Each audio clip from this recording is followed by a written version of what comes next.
I barely slept as images of gobbles and Taranka kept popping into my dreams.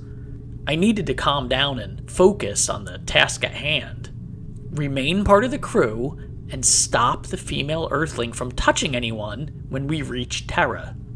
I got myself cleaned up, grabbed the female Earthling's journal, and headed into the hallway. Eventually, I found her sitting at the kitchen table, scanning over a hand-drawn map.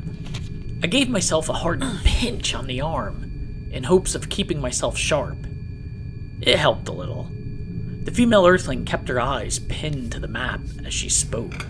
So, what'd you choose? I slid out a chair and sat. Oh, this fake bacon stuff. It is quite tasty. No. Which entry? I picked, it was, entry 336. She nodded. Interesting choice. Indeed it was. The female Earthling dragged her finger over the map, then paused. I was quite nervous she knew I was lying. Did you find the breeding habits of knopflies an interesting read?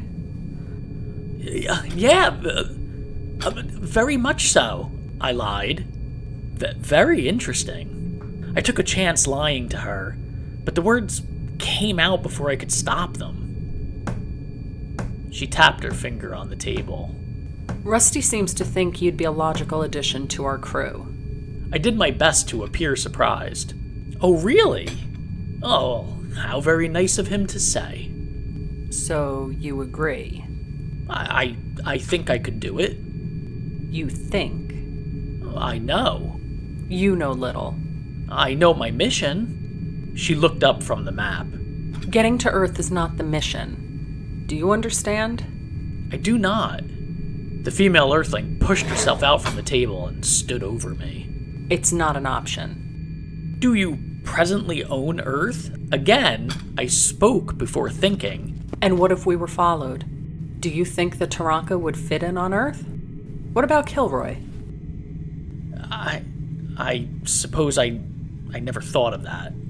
She rolled up the map and slid it into her boot. That's the problem. You don't think.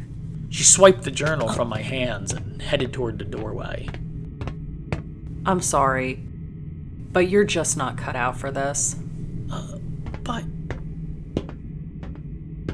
As she disappeared into the hall, I sat there alone. The knobs and wires, the beeps and whistles, the subtle whiffs of ozone mixed with grease, rusty, everything that became familiar to me over the past few days. I took it all in, knowing once we reached Terra, my life would return to what it once was. And that scared me more than death itself.